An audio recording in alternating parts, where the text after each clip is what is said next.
Hi, I'm Eric Glotzer. I'm the kind of person that loves history, mystery, legends, a good story, conspiracies, fantasies, all that stuff intrigues me. I just want to jump in and solve the riddle. You know, it's so bad my wife calls me Mr. Adventure with a sarcastic tone in her voice. So imagine, if you will, my excitement when I find out that archaeologists are confirming the existence of an all but lost to history, ancient Native American super civilization just down the road from my house. A civilization that not only predates but postdates the golden age of Egypt by several thousand years. A civilization that left evidence of its existence on and around monumental earthworks they engineered up and down the valley between the Mississippi and the Ouachita rivers.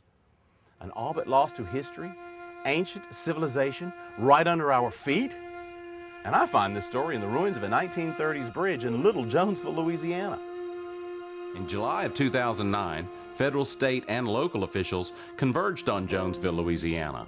The city was buttoned up, and with a series of explosions, the old Black River Bridge was demolished. It was the construction of this bridge in 1933 that caused the destruction of the Great Mound of Troyville, which was used as the western approach to that bridge.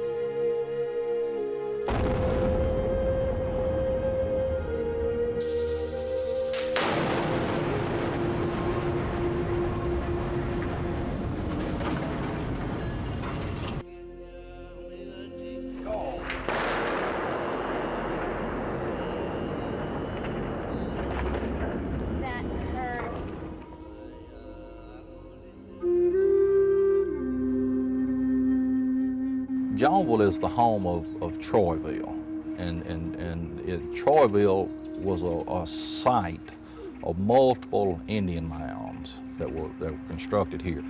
Jonesville and Troyville are also located where four rivers come together: the Ouachita, the Tensas, the Little River, and the Black River. Of course, back in Indian times, that was your superhighways of the day. Is how people traveled. Rather than trying to go through dense cane brakes and forest, they would get on the rivers and travel many, many miles, just like we do with our interstates today. So at the site of Jonesville, we have the multiple Indian mounds within a triangle around, surrounded by two sides by the rivers. The other side had an embankment which was also Indian made. It was approximately 20 feet high, just the levee or embankment. Archaeologists don't know if that embankment was for flood protection or if it was for defensive measures. But there is part of the old embankment is still here. We can see it today. A portion of the enclosure was purchased by Martha and her sisters, is that correct? And that has been preserved almost in perfect condition. And then Mayo Car Wash, I think, is over in here somewhere, and you have some headstones in that stretch along the car wash. That's also part of the original enclosure. So when you look at those, the enclosure went completely around the perimeter of the archaeological site. Portions of mounds are still here, they're visible, and the Indians located at this site because of the four rivers all coming together. Just gave them easy transportation. It wasn't huge in volume-wise, although there was a lot of dirt in it. It was the Great Mound, as everyone refers to, was 180 feet by 180 feet at the base, and it was 82 feet tall, which the tallest Indian mound in the United States was 84 feet tall. So we're just a few feet short of being the tallest Indian mound in all of North America. This was based on the archaeologists from the Smithsonian Walker that came down and excavated the site, that we obtained as much information that we have on Troyville and the Great Mound because of the fantastic work that he did. And then here's the Great Mound, which was based on Dunbar's description of the site. And it was an incredible three-tiered mound site. It had a big flat platform mound, the size of the city block that the Catholic Church is on. Then above that, it had another layer of a smaller platform mound, and then above that, It had a very unique conical mound, which we know of no other site in the southeastern United States that had a conical mound on top of platform mounds. It was extremely unique in architecture. Archaeologists really don't know who built the mounds, other than they were Indians. There's no record, no written record, no way to actually determine who it was. Although historians, some historians say that Troyville, present-day Jonesville, is the Indian site of Anilco, which is documented in Hernando de Soto's explorations through the southeastern United States. It's also speculated that Hernando de Soto died at Anilco. Was I got in touch with the Smithsonian Institution, and they sent me a piece of cane matting from the Great Mound. And we were really unsure about the age of it, and it came back dating between AD 679 and 780, or to what we now call the Troyville culture or the Troyville period. This site is so magnificent that we've had to introduce a new period of prehistory to accommodate the cultural history of the area. So there I was in Jonesville, Louisiana, documenting a Citizens Action Committee's efforts to rebuild one of the most monumental prehistoric Native American structures known to have existed in North America. At a place called Troyville, nonetheless, thinking it can't get no better than this. An archaeologist named Joe Saunders walks up to me and says, "If you think this is something, come see what I've been working on for the last 10 years. We call it the Ancient Mounds Trail." And after the first day of what became 13 days of shooting across central Louisiana and southwest Mississippi, I realized my wildest dreams had come true. I was standing in the doorway of one of the best kept secrets in North American history with a camera and a microphone. Troyville sits at the base of a rich, fertile plain bounded by the Mississippi and Ouachita rivers. This plain is crowded by dozens and dozens of Native American mounds and was home to a civilization that lasted about 7,000 years before the Europeans got here. The first mound site you'll run into as you're heading north from Jonesville is Two Lake. It's a 3-mound site, 3 small mounds that we believe may date to as old as 5,000 years ago. Further north is Rutan, which is a major mound complex containing possibly as many as 7 mounds. The next site would be McGuffey. McGuffey is a 7-mound site, possibly 8, possibly 6. We aren't real sure because we haven't cored all of them.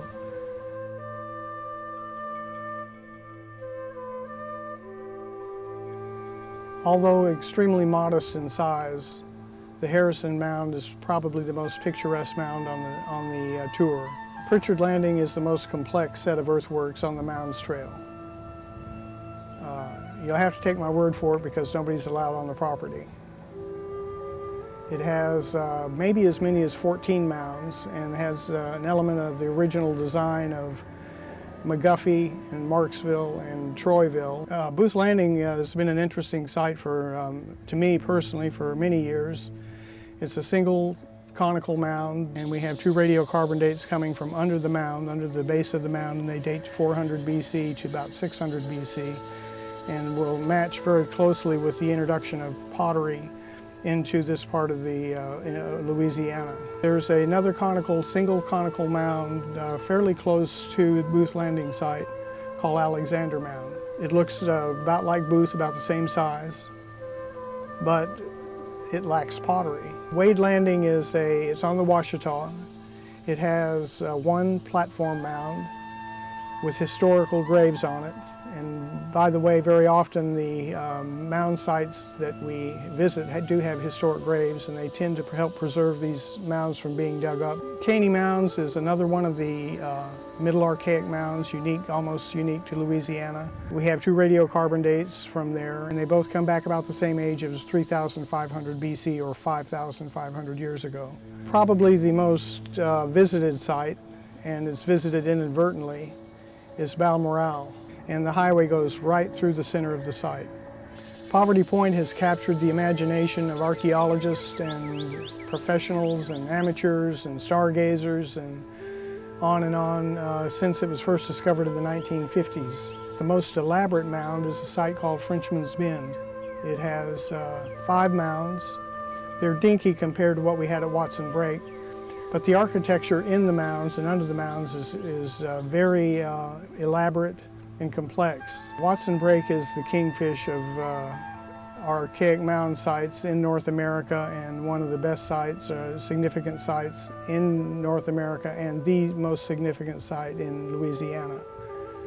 It dates to maybe 3,700 BC to around 2,900 BC, and it is fascinating to many people, including some archaeologists that are making an inference or trying to bring about a connection between the Maya calendar and its origin being in sites like Watson Break or Caney Bayou Mound. Troyville is now called Jonesville, Louisiana, and it sits at the heart of the valley between the Mississippi and the Ouachita rivers. And as magnificent as it may have been, Troyville was merely a suburb of a much greater, much older Native American civilization. A distinctive, educated, skilled, economically based civilization that traded across oceans and continents. A civilization with roots that trace back perhaps beyond the last ice age. A civilization that existed until the 1700s, when the Europeans came to North America and tried to erase it. The oldest sites we have are only 12 to 14,000 years old. There are some that have been dated to 30,000 years, but if you think people had trouble proving old mounds being 5,000 years old, you ought to try to get a Native American to be greater than 12 or 14,000 years. These mound centers, they show an advanced knowledge of arithmetic, of not math, actual mathematics, geometry, and it's numbers, sacred number counts, and those are all left brain, rational thinking. And what it seems to actually have been occurring is that the riverine environment was so rich and diverse that it was capable of sustaining these hunters and gatherers, and that they didn't have to be mobile and moving from place to place, that they could set up these mound groups and ceremonial centers and live around them and fish the rivers and hunt the uplands. And they didn't need to change. Their economy was sufficient. There was that does not appear to be a drive behind change in the Native American groups that were here. There's no doubt they were marvelous soils engineers. I often pick at the highway department as they fail to build a lot of times these successful overpasses with you can see how the earth sloughs away all the time. They need to study a few of these Indian mounds if they want to learn how to properly build these overpasses, because a lot of these mounds are 3,000 and 4,000, 5,000 years old, and they probably haven't had a lot of care since the original builders abandoned them. Yet they're still standing as they were designed to do. They were monuments and they were meant to endure time, and by golly, they're doing a pretty good job. Until about 1990, we thought that the mound building began with the Poverty Point culture up in northeast Louisiana at about 1700 to 1200 BC. And there was hints of earlier mound cultures in Louisiana in particular at 4 sites, but the evidence supporting the age of these mounds was very nebulous. And they'd get a date of 5,000 years from one part of a mound and then dig in another part and get a date about 900 AD, so they could never confirm these early dates they were getting. And it wasn't until the 90s that we started finding mound sites with adequate evidence to definitively show they were in fact over 5,000 years old. All the evidence suggested that these were simply nomadic tribes moving across the landscape, taking advantage of the seasonal food. And now we found out that at least 4,500 years ago, these people were building architecture, earthworks out of earth. If it would have been out of stone, like the Mayan ruins or something, we would have discovered long ago how early cultural development took place in the Americas.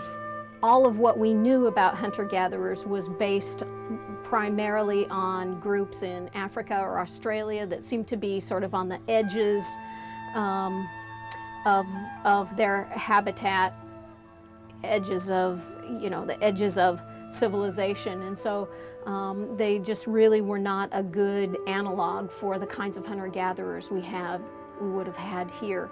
Poverty Point stands out as different primarily because of the magnitude of the earthworks for its time period. So there's that idea that hunter-gatherers couldn't create earthworks like this, but obviously they did. And then there's the exchange system. We have tons of raw materials, particularly stone, that was brought in from, hundreds of miles away. And some people think some may have come from, 1,000 miles away or more. The only way to have hauled into Poverty Point the estimated 71 metric tons of foreign material that would have been delivered, it had to have been either barged in or came in by canoe. And the interesting thing about the materials that the Poverty Point people were engaged in acquiring through some means, whether by direct acquisition or trade or something of that sort, are all owned or directly accessible by canoe to the Mississippi River. A lot of the mound centers have alignments to not just the sun and the moon, but to the stars. But they're not just any stars. They're not necessarily the brightest stars as you might expect. Predominantly, they're aligned to the stars of the Milky Way. And I would suggest that some of the mound sites are constellations along the Milky Way. The alignments to the sun are to the solstices, the 2 days of the year when the sun rises due east and sets due west. First day of spring, first day of summer. As a matter of fact, here at Marksville, they're doing the same thing at Watson Break. Watson Break dates from 3400 to 3000 BC.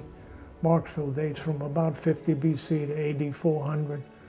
So this is 3,000 years later, and they're building a site like Watson Break, 3,000 years later, using the same technique. All these mound centers were built using the same plan. They're all aligned to the sun and the stars of the Milky Way, and they all use the geometry of the circle, the square, and the triangle. I mean, those are facts on the ground, and you can't deny it. What they would do is put a layer of soil down, and on the sides put maybe 2 to 3 feet of cane, river cane. And then also up top, then there was wood stakes or what we're calling pegs to hold it together. At the base, when they were putting these big layers in, they drove big posts to hold it in place. And they didn't just pile up dirt. They used different colors of earth, probably with symbolic meaning. And they used clay to cap the earth, because clay hardens and it's fairly impervious to the weather. So they used buttressing.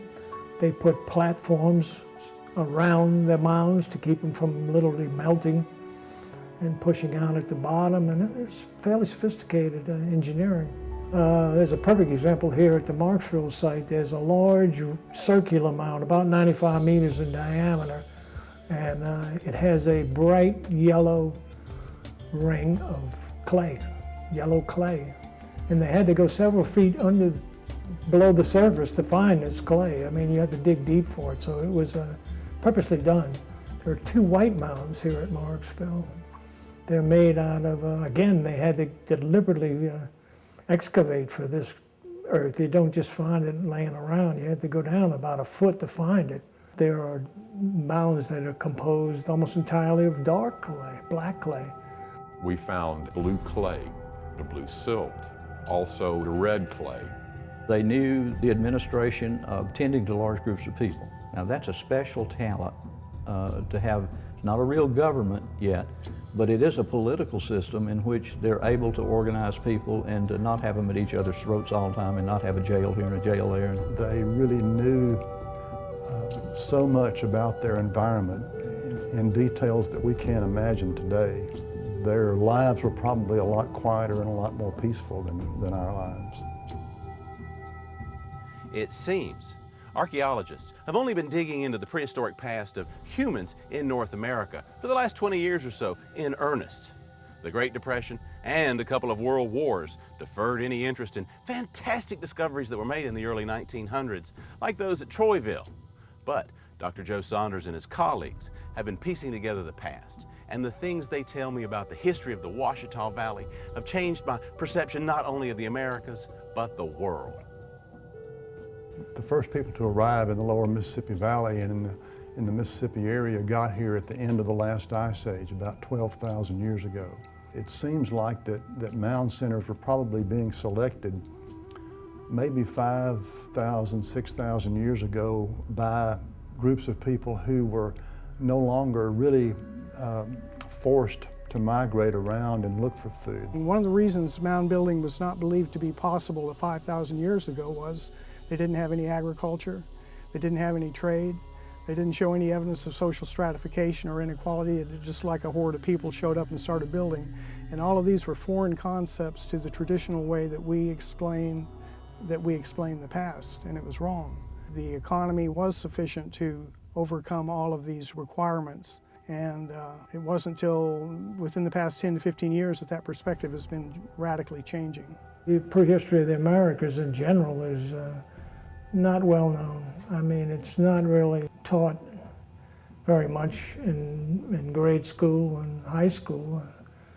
You can get a lot of information in college, but on the grade school, high school level, I mean, they mention the Aztecs and the Maya and the Plains Indians like the Sioux and Cheyenne and Custer's Last Stand and things like that, but they don't seem to talk very much about the real ancient history of the Americas.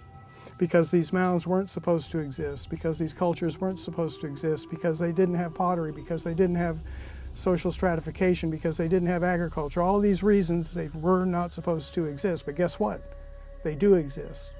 And they exist right here in the Ouachita Valley, up into Monroe, Louisiana with Watson Break, and all the way to the south at Caney Mounds. It's about the same age of 5,000 years old. And they occur in the middle of the Ouachita Valley. There's fairly good evidence that people were here 24,000, 25,000 years ago. Different cave sites in Alaska and South America. People can accept that the Indians could count at least 10 till 10, but they just can't seem to come to grips with the idea that they were capable of mapping the sky and navigating by the stars. Although Polynesians could do it, why not Native Americans? But people had this preconceived notion that they were all living in teepees and chasing buffaloes, right? So, hey, you can see why they might have a hard time believing that these people could do this with geometry, you know. The environment was so diverse and rich that people that were hunting and gathering and focusing on riverine adaptation continued that economy all the way into the end of the woodland period. That would have been from about 8,000 BC to 1100 AD. I excavated a site in southern Illinois, which I helped excavate. That site dated to very near the end of the last ice age. It was dated 9700 BC. And they found a woman, 7,000, 8,000 years old, I don't remember. And they were identified by Dr. Owsley at the Smithsonian Institute, and she had 6 preform arrowheads. They were in the basic shape of an arrowhead, but they haven't been finished yet. She had them lined up along one side of her body, and a couple of feet away, she had these beautiful flint or stone balls, the source of these points. A lot of times they were traded in that form. They would go to the source of the stone. Instead of carrying a great big old rock of stone around to trade to the next person, they would just work them into a general shape of a point or an arrowhead or celt or axe or whatever, and trade them on that way. It makes sense. I mean, why carry a great big old hunk of stone when you can carry preform? The earthworks here in South Louisiana and the lower Mississippi Valley date from about 4,500 BC to AD 1700. The last mounds were built by the Natchez Indians. What is so distinctive about the Ouachita Valley and the Indian mound sites it has is that they range from the earliest to the youngest, and they are all in very good shape. So we have excellent examples of each period of prehistory in a very short distance, in a very short area, and also in a very short period of time. But it does seem that they had the same economic structure, the same fundamental means of supporting themselves, which appears to be fish. The thing here that we don't see too many competing traditions, if you will. that there's this sameness of creed and belief system that existed for an awfully long time. The earliest cultural manifestations of any kind of social egalitarianism of special people, elites if you like, all of that are here in the lower Mississippi Valley, at least as far as we know. That's the secret of this river valley right here. And it's a secret that existed for thousands of years. And that secret simply is that they were living in such a rich and diverse environment that they were able to build mounds, build communities, trade, indulge, all those things that you want to do because they were in such a rich environment. And the resources were there, they were predictable, they were sustainable, and the populations flourished as a result. We have a string of mound groups from Jonesville up to past Columbia, where they have 11 mounds and 6 mounds and 9 mounds, and there's some are very large platform mounds, some are big conical mounds. And these were all built by Native American people. And they did this mound building for thousands of years. And it almost gives you the impression of polities, prehistoric polities that are interacting with one another. And so we're looking at a political system along this valley where these people were coexisting. Think of it as Greek states in a sense. Were they Greek states, little independent entities? Or were they all one culture that just went through the thread of time that linked them one to the next? We don't know. We haven't done enough work to make that judgment, but I think with proper work in the future, we can make a better informed decision about what really went on. And there's a guy named Chaffee, I think his name is Chaffee, who postulates that all the Native Americans living east of the Rocky Mountains spoke at one time, maybe 10,000, 15,000 years ago, spoke the same language. They started off with the same beliefs, the same mores, the same standards for this and whatever. And how far away did they get as they, came up 6,000 years in time? Some of the peoples were still very similar. Everything was similar about them. They even spoke languages that were mutually intelligible. And even those whose languages had become so unintelligible that they could not speak with another, still had a belief in the Great Spirit. Were there different competing religions at the time? There could have been. But it was more likely there were different competing priests, individuals. But the old substance of what the hereafter was all about and what their spiritual lives were all about probably was intact from 12,000, 15,000 years ago. As far back as 7,000 years ago, we believe that the Native American cultures, in Louisiana at least, had developed an economy that was able to sustain a population while they were indulged in building mounds. And this economy, traditionally we thought, was abandoned fairly as soon as possible in the AD range and shifting to corns, beans, and squash and horticulture. Well, the evidence we have now shows that that's not the fact, that the diet that the early archaic people had is about the same thing that the people up until Spanish contact had. So they shared the same economy for thousands upon thousands of years, and one that is definitely focused and centered on the riverine environments of Louisiana, such as the Ouachita River. This was a big trade area where rocks from at least 1,600 kilometers away are being brought in here. Somebody had to tend to that business, and it had to be a business. And I think there was probably some status earned from having been entrepreneurial or whatever controlled that business, gave them certain privileges and rights and so forth. So I think we begin to see here at Poverty Point, maybe not permanent for sure, but differences in social groups. Some of the earliest pottery from Poverty Point came from Florida, the east coast of Florida, Atlantic coast. So there was direct trade in at least ceramics, probably containing something. I doubt if they were just trading pots, they were trading something in these pots. Some researchers found cocaine and tobacco, trace elements of cocaine and tobacco in Egyptian mummies.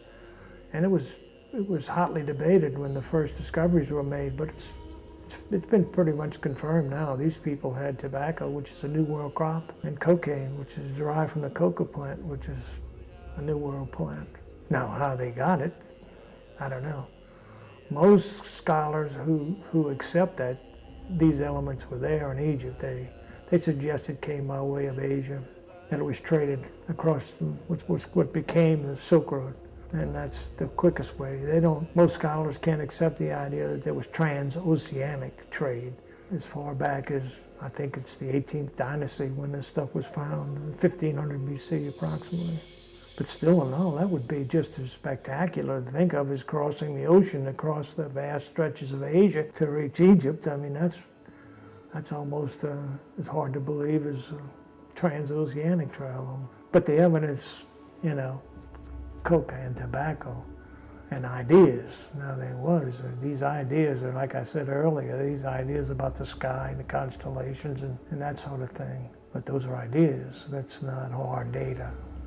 It was sea travel, there's no doubt. Like I said, I mean, Australia was colonized by open water sailing 40 to 50,000 years ago, and so there was some way to cross the open water. The Poverty Point people seem to have integrated many of the things we call sciences today. With their geology, which they understood perfectly well, the hydrology, particularly the overflow patterns of the Mississippi River, which built a huge dam down here to the south of the site that ponded a big lake out beside Poverty Point, which perhaps gave them a big foodstuff because the Indians here were eating American lotus, which is a plant that grows around the edges of slack water streams and lakes and things of that nature. They certainly knew the mathematics of the situation, knew about the astronomy, and that probably could have come from simple observation. But the fact that their math builds on that through what we call a Fibonacci math system, in which the two digits preceding the next one add up to make the sum of the third digit and so forth. That's built into these earthworks too. And what's a greater measure of success is a continuation of your culture, of your society. And most of the sites that we see along here in this part of Louisiana, in fact most mound sites, represent hundreds of years of occupation. And I don't think there are many communities in this country today that can boast that. So they were pretty damn good. Just for a moment, look around the world at other major river valleys, all the notable valleys that are contributing to the success, of early people. Well, I guess what I've argued all along too is what makes this Mississippi Valley any different. We still have this idea that the Americas, were the last to be discovered. Well, guess what? There have been cultures just like this one here, very successful, very early, and one's got to owe that to the lush setting that this valley offered them, and they thrived in it, just like you would in the Nile or the Euphrates or anywhere else. It's just that again we have this New World mindset. And some believe that actually the origin of the complex societies and cultures in the New World comes through the Ouachita Valley, with the sites of Watson Brake, Caney Mound, and then the more recent sites like Pritchard Landing, McGuffey, and Rooten. Using the term ceremonial was sort of frowned upon because it was always, if it was something unusual occurring, we would say it was ceremonial. Well, mounds are something unusual occurring, and so maybe they're ceremonial. One of the things I can tell you some facts about them. And number one fact is they are not all burial mounds, and they are not all the same shape. And not all mounds that are conical shaped have burials, because most of them don't have. In fact, most mounds do not have burials in them. Some people like to turn to the stars, the planets, as possibly observatories to understand the star sky, and maybe that's true too. And the thing that seems to compel them staying together is religion, and is their belief in the spiritualism, because there's so much of that kind of thing that's embodied in the earthworks that they built here. The important solar and lunar day counts, for example, are built into the earthworks, but they're adhering to some common design that they got from somewhere, and I think it may have come from way back when. If you look at the legends and the traditional stories of many of the Native American peoples that lived in the lower Mississippi Valley in historic times, talk about their origin legends, read their legends of the Great Flood. If you plug all that stuff together and look at the earthwork layout at Poverty Point, you will notice that the rings here, and there are 6 rings at Poverty Point, each one inside the other, but the opening is to the east. The east in all the Indian mythology that we know about was the benevolent direction. It's the place where the sun rises. It's the important horizon. So they did not keep themselves set off from the sun by building rings to set themselves off. They had an open vista to that side. The other opposite side of the rings is there's a big bird mound that sits on that side, 70 feet high, at least now, probably many, many feet higher than that when it was newly built. Very large. That's the direction of death and sickness. So what better mechanism for protecting people from death and sickness than to have your bird mound, which was probably one of their primary deities or representation of that, to protect you from the west. So there's a lot of this kind of mythology built into the rings at Poverty Point. The other thing that leads me to think that Poverty Point had a spiritual connection is that the earliest earthwork we have on the area, around the area here at Poverty Point, is called the Lord Jackson Mound, which is 2.6 kilometers south of the center of the earthworks here. That mound is about 5,500 years old or so. It was the very first spot. The Indians have an origin myth in which they believed that the very first man and first woman emerged from the earth through a cave, came out through the cave, entered into the earth on top of a mound where they laid about and dried out. The Great Spirit made them dry out. Then they went to their separate directions. That mound was called the navel of the earth. The navel of the earth in this location is at Lord Jackson Mound. And the number of solar units from that Lord Jackson Mound to the earthworks here at Poverty Point corresponds to various multiples or divisions of the solar day, 365 days. So that mound looks like it anchored the earthworks that were constructed at the Poverty Point site. And if you look at the earthworks themselves, built into the earthworks are these dimensions of these multiple units. And the unit we're talking about is 1.6 meters. That's the standard unit. That was their yardstick. That is the length from the middle of your chest to the tip of your hand here, 1.6 meters. They were watching the heavens and probably drawing their spiritualism and whatever from the passage of the orbs, the stars, the sun, and so forth, along an open vista, along a horizon, so that the medicine man, the shaman, or the priest could sit up here and watch when the sun got as far south as it would go, as far north it was to go, and he'd count the days in between, and this becomes an important dimension to then build in your earthworks because you're representing the passage of the sun along the horizon. At least this is a theory that's been expounded by a couple of people who have worked here with Poverty Point materials. When I think about Poverty Point, I just am amazed by the variation and the elaborateness of it all. And just, it's a really sort of a puzzle to try to understand why here at Poverty Point, why does it look the way that it does? Why did people, well, you know, we never can know really people's intentions, but why did it work? You know, that's a lot of energy that's put into building mounds and to making fancy artifacts. But I think the data would support the hypothesis that they were done because it sanctified these areas by using those sacred numbers, sacred counts, sacred directions, and the sacred cycles of the sun, moon, and stars. It sanctified them and made them holy. A similar thing took place in Gothic cathedrals. Gothic cathedrals are oriented to the cross. The floor plan of all great Gothic cathedrals have a cross at the center. They were built around the cross. They usually incorporate an important direction, if not sacred, and that is east. They have stained glass windows or entrances that open to the east because that's the direction Christ is supposed to return from at the last time.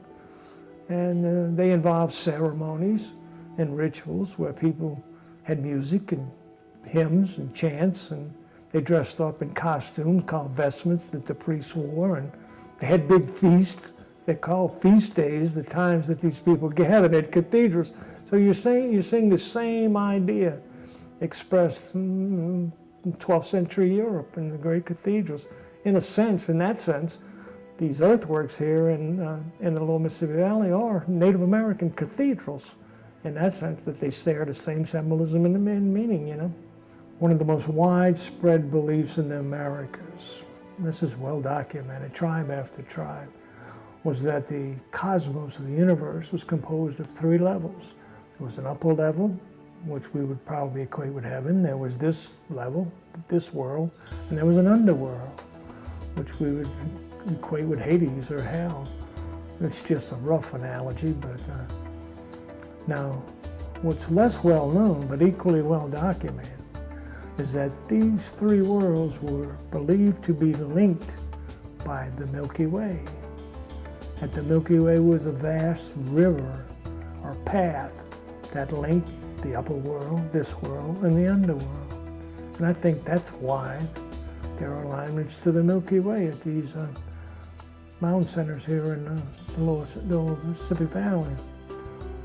Some kind of way they're doing rituals and ceremonies to travel spiritually, if you like, or they're sending their dead along the Milky Way to the underworld, or up the Milky Way to the upper world from this world. There were portals, in a sense, doorways to other dimensions. I have discovered that there's evidence that the Native Americans of the Ouachita Valley shared common cultural characteristics with all the other great ancient civilizations of Earth. The natives here could be the link in the developmental chain of humanity between the Egyptians and the Greeks and the Mayans who followed them, and the Asians who preceded them. And I have to believe that because 3,500 or maybe 6,000 years ago, the number of languages that were being spoken in this area were relatively few, that there might have been a lot of sharing of ideas simply because there was a mother tongue. You know, you learn the story of Adam and Eve from generations way back when, so even though you become dispersed at 3,500 years ago and no longer living close to those other people, you've got the story of Adam and Eve, and they've got the story of Adam and Eve because it came from a long time previous to that. The reason they appear to be alike is because of their inheritance from this earlier culture. Now that brings up another point. What counts in place of a writing system, and just as sophisticated, is a system of the transmission of oral information, particularly the traditions. Tradition keepers in each society usually have shamans or apprentices who will apprentice to them, and they have to learn verbatim the old tribal stories. They cannot deviate one word from that. These things can come down years and years, centuries and centuries, so that the young teller of an old tribal story, you could go back and compare it with his mentor from generations ago, and it's exactly the same. Take agriculture, for instance. Agriculture shows up here in the southeast, approximately 81,000. It's late because the environment is so rich here in the lower Mississippi Valley that they didn't really need agriculture. So, but when it shows up fully developed. I mean, these people are not experimenting with how to grow corn, squash, and such. They know how to grow it. And the only reason that they know how is because the knowledge of how to plant, and when to plant especially, was transmitted by myth. You know, there was the story of the corn goddess and this kind of stuff, and how she only did certain things at certain times of the year, and it was transmitted by myth. So they used myth to do agriculture, learn how to do agriculture. It also explains rather handily why there are flood stories all over the world in all cultures you find stories of a great flood. And usually a man and his wife or his family takes the animals into an ark or some kind of vessel and survives. And the stories are very similar worldwide because they all are recalling an era when the ice melted, the seas rose and flooded large areas of the coastlines. Two researchers have found evidence that the Black Sea was a freshwater lake, and that somewhere near the end of the last ice age, approximately 7,000 years ago, the Mediterranean breached that lake and flooded the Black Sea and made it a saltwater sea, and that settlements were located around that freshwater lake before it was inundated by the waters of the Mediterranean. And it's been suggested that that may be the origin of the flood story of Noah's flood in the Bible. For thousands of years, most people have believed that the oldest, longest-lasting civilization on Earth belonged to the ancient Egyptians.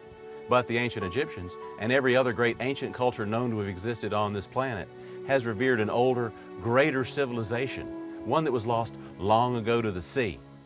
In Western literature, they call this place Atlantis.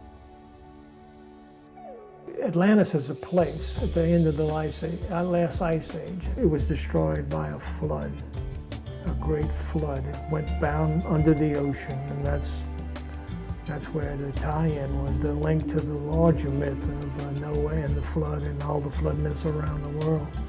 So that's how it ties in. It was flooded and went under. And the basic message of the story is don't get too greedy.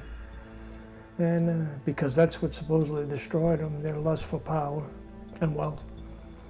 In the beginning, they were a noble people, a wise people, and that's why they were destroyed. Lust for power and greed, for money or wealth. It's a morality tale, essentially. And he used that as a setting or a device to tell the story. And I think this goes back to how do you compel people to work on something that they can't get tangible good from, they can't get a tangible meal from. It has to be spiritual qualities. It has to come out of their belief in a great spirit, I think. Well, a lot of these sites, especially Poverty Point, there's no doubt that it was meant to be seen from the air. It wasn't recognized until 1953 how large the site actually was when James Ford found it on an aerial. He saw it on an aerial and he said, wow, this is really Poverty Point, not these few mounds we've been seeing. So it was meant to be seen from the air. Like the Nazca lines in Peru, the famous Nazca lines. Not so much the lines, but the geometric figures of whales and monkeys and spiders, large figures that could only be seen, appreciated from the air. Same thing with Poverty Point. Can only be seen from the air. They're shown from the gods. The gods, almost worldwide, gods live in the sky. That's heaven. The gods have lived in heaven. Even today, Christian theology is God is up in heaven. They ask people, the average Christian way is heaven. And it's like this way, right? I mean, it's pretty common. All the planets named, the gods are in the sky. Saturn, Mars, Jupiter, Venus. Now in the case of the astronomy and the Milky Way and the myths and stories and this, it's too particular to be just the result of we all have the same brain, so we think the same way. It's too particular. It's around the world, in Western Europe and the alignments, and it's simply too particular to be a result of a common human heritage. In terms of to what end were these mountains built? I think the end may be in the beginning. The end may be in the being. The end may be in its simply being there on the ground. It was something that a group of people did. They raised a mound for whatever purpose they did, whatever compelled them to work on it, but it is them. It represents them on the ground. So in the sense of having some goal out there for them to try to be striving for or whatever, I'm not exactly sure if that's what we're looking at. I think we're looking more at the mound as not a place or a physical thing, but it's a process. It's a process of building that engaged the people and it allowed them to manifest their beliefs and their feeling of camaraderie. It's like a winning football team. Everybody is happy, you know, and whatever. It's a good feeling. Mounds are good feelings, and that may be the purpose of it. They gave that feeling. Plato, the early Greek writer-philosopher, was the first person to pen the legend of the lost civilization of Atlantis, but his version was at best a second-hand telling of a translation of a 5,000-year-old Egyptian story. This legend has been around a very long time, and it seems like every great civilization that has come along since puts their own spin on the ancient mystery. It's quite possible that people sailed to America as well as walked. And I don't think they were simply following migrating reindeer or different animals. I think they knew where they were. They were able to tell how far north or south or east or west they were, probably by solar observation, by looking at the sun and the stars, sometime probably 40 or 50,000 years ago. Somebody figured out the sky, how to navigate the sky, how the cycles of the seasons worked, how the constellations, the zodiac, the 12 signs that the sun passes through in the course of a year. Somebody figured all this out. And since there's no evidence of writing, there is of notation, number, going back to the Stone Age. There's no evidence for writing. So this knowledge must have been passed on by myth and legend, which is the way most pre-literate people pass on knowledge, myth and legend. And slowly it disseminated around the world. A group of linguists have suggested that there was a common tongue, that the human species spoke a common or closely related language back as late as 50,000. And that would have certainly facilitated, it would have made it much easier to spread this knowledge of the sky and mythology, if you like, of the sky planet-wide if we all spoke a related language. It could have been spread by trade, you know, casual contact and this idea of, oh great, this is a great way to organize the sky and navigate, you know, it's a good idea, let's pick up on it. You get the distinct impression that it was done on purpose, that somebody or some group deliberately spread this knowledge. Why? I don't know. They may have done it for power. I mean, if you know how to organize the sky and you tell time and you can navigate by the stars, that's power. And perhaps it was power that motivated them, I don't know. But you get the distinct impression that there was a group of people whose objective was to spread this kind of knowledge in the form of myth. This knowledge is so particular in the way it's expressed on the ground. But what does that mean? That there was a priesthood? That there was some kind of like prehistoric Masons or something that had some kind of secret society that went around spreading this knowledge? Who knows? But you get that impression, you really do, when you look at this stuff closely.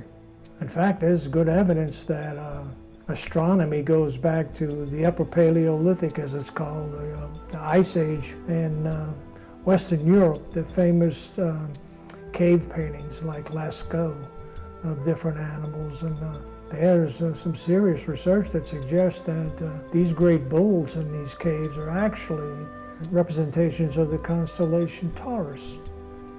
And some of them on the caves, they frequently have fish. It's been suggested they are the sign for Pisces. That's what these things represent.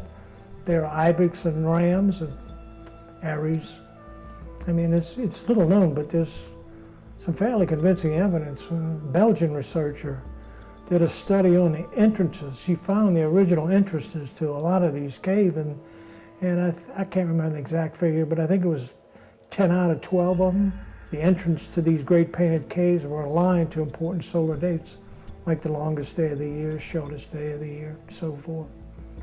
So they weren't accidental. These caves were painted because their openings pointed to significant solar events. The evidence from these caves in Western Europe, they suggest that Taurus is a bull, not because Taurus looks like a bull in the sky, because it takes a bit of imagination to see a bull in Taurus. The stars that form the constellation of Taurus were rising when bulls or cattle were migrating across Western Europe. Got me? So these stars became associated with bulls. Not that they look like bulls. Same thing with Pisces, the fish. The Pisces, I've never been able to see fish in Pisces, right? I doubt if most people could see a fish in Pisces, but it became associated with Pisces because back 40 or 50,000 years ago when salmon migrated from the ocean up the rivers, the stars of the fishes, salmon, stars, they made this connection. So that's why they don't look like they're animals, you know. Of course, as the constellations of the zodiac developed, they became part man and, you know, water bearer and different things, but originally they were animals. Zodiac means dial of animals in Greek, zodiac. So technically speaking, these people weren't doing astronomy, they were doing astrology. They wanted to predict the future in a sense, and you do that by, if you see the sun rising in the south, or starting to rise in the south, you can pretty much bet it's going to get cold. The cold weather's coming. If you see the sun moving to the north, you know the warm weather's coming. So in a broad sense, they were doing astrology. But you can't have astrology without astronomy. You have to look at the sky first. My adventure into early North American history has led me to a story that is deeper and greater than anything I could have imagined. Dr. Joe Saunders and his buddies working in the Ouachita Valley and other archaeologists working around the world are discovering that the ancient peoples of Earth were a lot smarter than anybody gave them credit for. In fact, I think it's evident that all the great early cultures of Earth were drinking from the same wellspring of knowledge. Watson Break is probably the first sophisticated large earthworks constructed in the lower Mississippi Valley, maybe in all of North America. There were earlier earthworks, but they weren't as complex as Watson Break. Watson Break there and Marksville and several other sites here in the lower Mississippi Valley, they call ring sites, not because they were completely circular, but because they were groups of earthworks, mounds and walls and platforms that encircled an open area. They form an enclosure around which generally assumed to be a plaza, a public area. And Watson Break is the first mound center that I know of that completely encircles a plaza. And once this pattern was set, it continued into AD 700. They continued to build circular earthworks around a plaza. It's generally considered to be ceremonial centers where people gathered periodically for ceremonies and rituals. I would suggest that they were sacred sites, and I don't think many archaeologists would disagree with that. People gathered in these sites, these so-called ring sites or plaza sites, and they held ceremonies and rituals, probably like the cave people we were speaking of in Western Europe, because they were probably, the rituals and ceremonies probably involved dance, music, and dressing up in fancy costumes and special outfits, and certainly feasting. There's no doubt that there were a lot of feasts held at these places. We find the remains of butchered animals and plants that they were eating, and so it's a trap. But Watson Break was aligned to horizon positions of the sun on the first day of the 4 seasons. They used it, as I said, as a benchmark around which to build the mounds. At the same time, between 3400 and 3000 BC, the Irish were building what's called passage tombs. They're great mounds of stone and earth. Probably the most famous is Newgrange in Ireland. It's a World Heritage Site. The passage, the entrance to the tomb, is aligned to sunrise on the shortest day of the year, winter solstice. At the same time, at the Watson Break site, principal alignment is to winter solstice sunrise.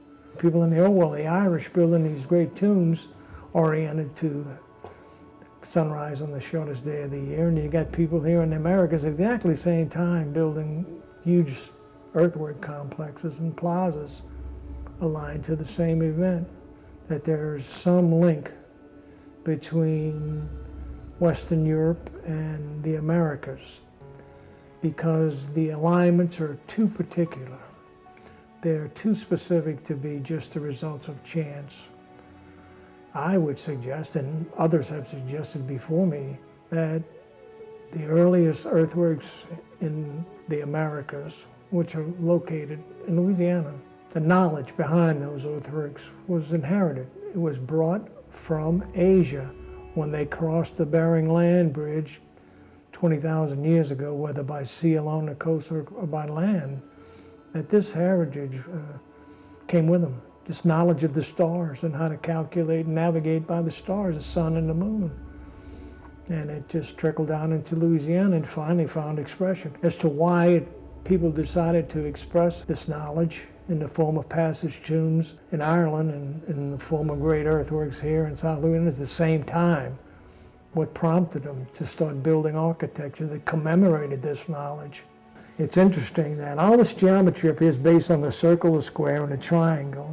Lord Pakal, this great Maya king, in one hand he had a square, a cube, which is a square in 3 dimensions.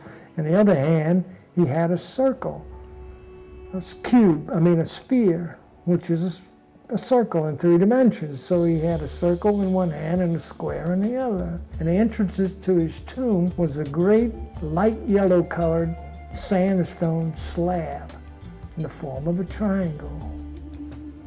So he had the 3 basic elements of the same geometry they're using to set up the sites here in Southeast Louisiana in his hand. Circle in one hand, square in the other, triangle to the entrance. It's assumed that the circle of the sphere represents the great circle of the horizon, the sky, where the sky touches the ground in a great circle. As you look at it, right, no trees. And that the square represents the 4 sacred directions, north, south, east, and west, which forms a square. But I would suggest if the circle represents the sky and the square represents this world, then the circle triangle represents the underworld. And then they have the 3 worlds of Native American cosmology. All this stuff is too particular. I mean, it's too exact, it's too similar to be just coincidence. Oh, the Milky Way legend is not particularly a North or South American phenomenon. I mean, it's worldwide. The ancient Greeks believed that the gate to the upper world was in Gemini, which is in the Milky Way. That's how it works. The entrance to these, where you get on the Milky Way and you travel between the underworld, this world, and the upper world. But the Milky Way is a circle. We only see half the circle at any one time, but the Milky Way is a great circle in the sky. Well, if you have no entrance or exit, you'll go on forever and ever. You'll never reach your destination. So the bridge across the Milky Way, or the gate in the Milky Way, it has different metaphors, was where the sun crossed the Milky Way. And the sun crosses the Milky Way in the constellation of Gemini and Taurus, and 6 months later in the constellation of Scorpio and Sagittarius. Those 4 constellations constitute the gates to the upper world in Gemini and Taurus, and to the underworld in Scorpio and Sagittarius. Baval says that not only is it Orion, but the Nile River next to the Great Pyramids are the Milky Way. That they took the Nile River as being symbolic Milky Way, and Orion would be on the west bank of the Milky Way in the sky, and that's what they're doing. They're sort of mapping, using pyramids and temples to map the sky to the west of the great river, the Nile on the ground, the Milky Way in the sky. I never thought that I'd wind up speaking to you or anybody else about the stars and this mythology and all this stuff. I was a dirt archaeologist. I love finding things. I mean, it was like a treasure hunt and a detective story all mixed up into one, and I loved it. But as I said, it was basically by accident. At this place, this is the place that started me on all that stuff. I had a lot to learn. I didn't know much more about astronomy than the average person. 10 years ago, when I discovered these alignments at Marksville, I had some astronomy. I'm a Navy veteran, and I was in naval aviation as a crew chief, and I knew basic celestial navigations, how to find north if you go down in the ocean, you know. But I didn't. Everything I've learned about astronomy, these prehistoric people taught me, basically.